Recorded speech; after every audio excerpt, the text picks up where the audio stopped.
So I was looking up stuff about the upcoming space launch in Cornwall when I found this other interesting story. Before I start, aluminium and aluminum mean the same thing. I'll be using the former when I'm quoting someone, and I'll be using the latter when I'm just talking because, that's the word I'm more familiar with. So on July 6th, 1988, a relief driver unfamiliar with the town of Camelford, Cornwall, was given a key to the Lowermore Water Treatment Works facility and the instructions: once inside the gate, the aluminium sulphate tank is on the left. But because there were multiple tanks and his key fit all of them, he just guessed and ended up dumping about 20 tons of aluminum sulphate down a manhole cover to 20,000 people's drinking water.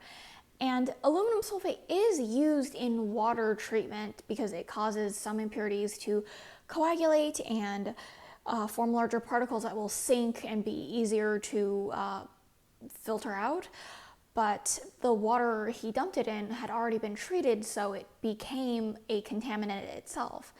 And people would get diarrhea from drinking the water. They would get rashes from bathing in this water. They lost the ability to concentrate, so they would lose their jobs, and they would, they stopped being able to leave their homes really without assistance.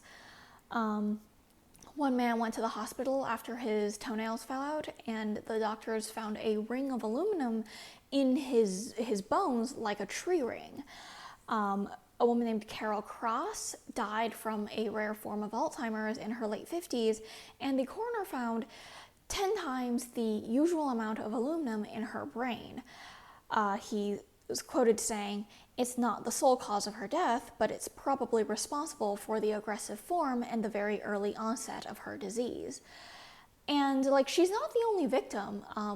Sarah Salafant, and I apologize if I'm saying these names of people and places wrong.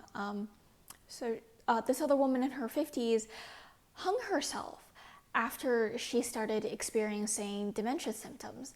That's how bad the metal poisoning was for a lot of people. One of the investigators said that probably 20 people died as a result of this disaster and the Southwest Water Authority trying to cover its ass rather than help the people affected. Because, you know what the water company did in response to all of this? They told people to drink orange juice to cover the acidic taste. Except orange juice is also acidic, so that just made the problem worse. And when the water company realized this, they told people to boil their water, which is great advice if your water is contaminated with bacteria. But when the water is contaminated by toxic chemicals, by the way, by now the acid going through people's water pipes meant that zinc and lead in the pipes were stripped off and mixed in with the aluminum. Anyways, when you boil water contaminated with metal, it just makes the heavy metals more concentrated.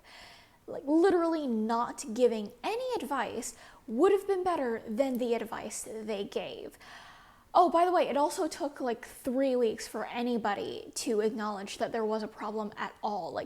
Was everybody on vacation at Cancun? What? Ugh, okay.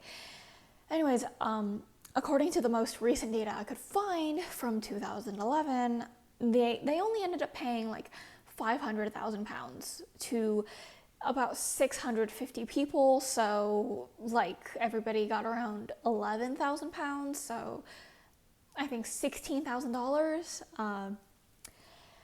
Yeah, I can't believe I've never heard of this. This is okay. Lighthearted news.